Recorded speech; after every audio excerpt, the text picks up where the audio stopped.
E Lula e Gleisi Hoffmann falaram nos últimos dias em revogar as mudanças implementadas no Brasil relacionadas à reforma trabalhista que entraram em vigor durante o governo Michel Temer.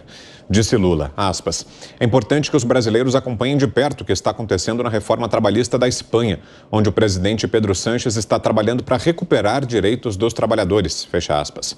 Nesta semana, a presidente do PT, Gleisi Hoffmann, já havia dito o seguinte: notícias alvissareiras desse período. A Argentina revoga a privatização de empresas de energia e Espanha reforma trabalhista que retirou direitos. A reforma espanhola serviu de modelo para a brasileira e ambas não criaram empregos, só precarizaram os direitos. Já temos o caminho, foi o que disse a Gleisi Hoffmann. Fiuza. Estão mentindo para variar, né? A gente sabe que a reforma trabalhista no Brasil, no período Temer, e aprimorada no atual governo, uma reforma que serviu aos trabalhadores e, evidentemente, a todo o ambiente econômico, porque ela retirou os pontos de sucção dos sindicatos, e eu não acho que o sindicato seja um mal intrínseco, né? O sindicato nasce com um bom propósito, mas, infelizmente, a gente viu o desvirtuamento do sentido do sindicato. Foi isso que aconteceu. No centro da montagem do assalto do Lula estavam os sindicatos e sindicalistas. Nós vimos ali João Vacari Neto, o emblema, né, do desvio da figura sindical e do sindicalista para justamente a apropriação privada.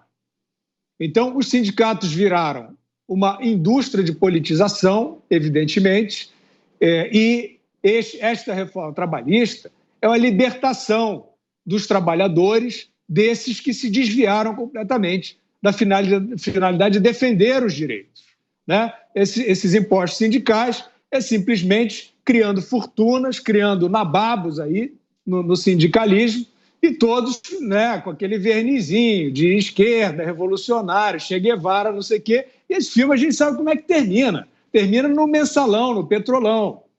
Não é isso? Então, evidentemente que Lula e Gleisi fazendo mais do mesmo, tentando enganar os outros, tentando enganar o povo. Vamos ver. Assim, tem o consórcio apoia, finge que não é ladrão, né? O judiciário reabilita. Vamos ver até onde a sociedade vai querer brincar disso aí. Diga, Augusto. O amigo e a amante, né, como são conhecidos o Lula e a Gleisi do Departamento de Propinas da Odebrecht, eles sonham com o Lula ouviu de orelhada aí da passagem dele pela Espanha, acho que tem uma cópia, tem um modelo a imitar no Brasil, ele nem sabe direito o que é. O que eles querem são mais estatais. Eles querem manter a Petrobras, já foi saqueada uma vez, eles sonham saquear pela segunda, e também eles querem mais estatais. Eles odeiam a privatização porque desaparecem cofres, que eles sempre souberam explorar. Então, quem está examinando o horizonte, né, eleitoral da sucessão presidencial agora, em 2022, deve pensar no que fez o PT com as estatais. O que eles fizeram? Nenhuma escapou ao saque. Nenhuma. A Lava Jato, ela levantou provas que deveriam ser exploradas por outras operações semelhantes, que não existiram porque políticos estimulados por juízes do Supremo e de outros tribunais acharam que era hora de estancar a sangria. Mas tem aí no meio Eletrobras, tem todas, Correios, imagina. Ladrão não pode ver cofre aí porque ele quer roubar. E foi o que o PT fez durante 13 anos. Ana. Mas é claro que eles vão lutar contra um Estado mais enxuto, né? Contra a autonomia das pessoas, contra a autonomia dos empregadores. Nós temos visto isso muito aqui na Califórnia, e hoje eu estou falando bastante aqui dos Estados Unidos, porque existem muitos exemplos e similaridades, né, com alguns cenários que a gente pode desenvolver aí no Brasil.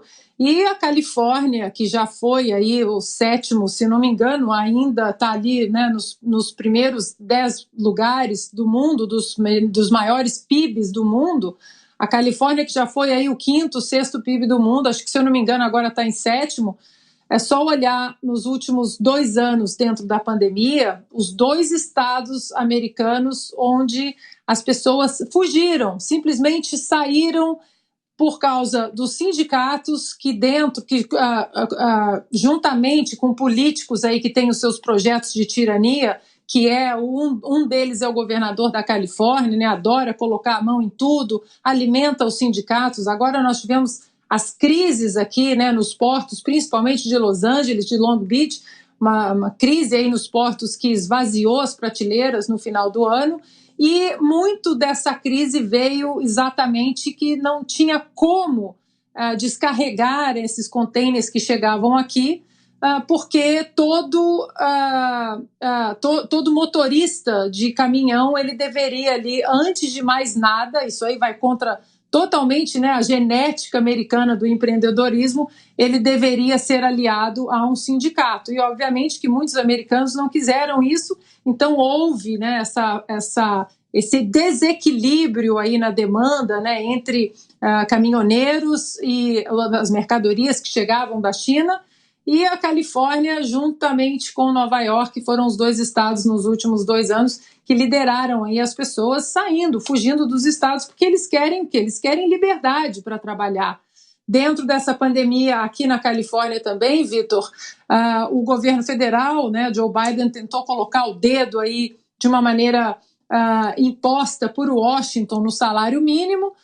Obviamente que dentro do federalismo americano muitos estados não seguiram, eles não têm que seguir isso porque não é constitucional, a Califórnia seguiu, e o que aconteceu foi exatamente uma industrialização, né, já que muitas pessoas não podiam aí arcar com os gastos, né, de pessoal, já que o governo estava impondo um salário mínimo, e hoje agora com a pandemia arrefecendo, a economia voltando ao normal, muitos postos de trabalho foram exatamente terminados aí com a mão de obra humana e agora estão industrializados. E isso tudo aí é a conta, né, os dividendos, a conta de políticos que querem um Estado maior, que querem sindicatos maior e menos liberdade para as pessoas decidirem onde elas querem trabalhar e que tipo de contrato elas querem ter com seus empregadores.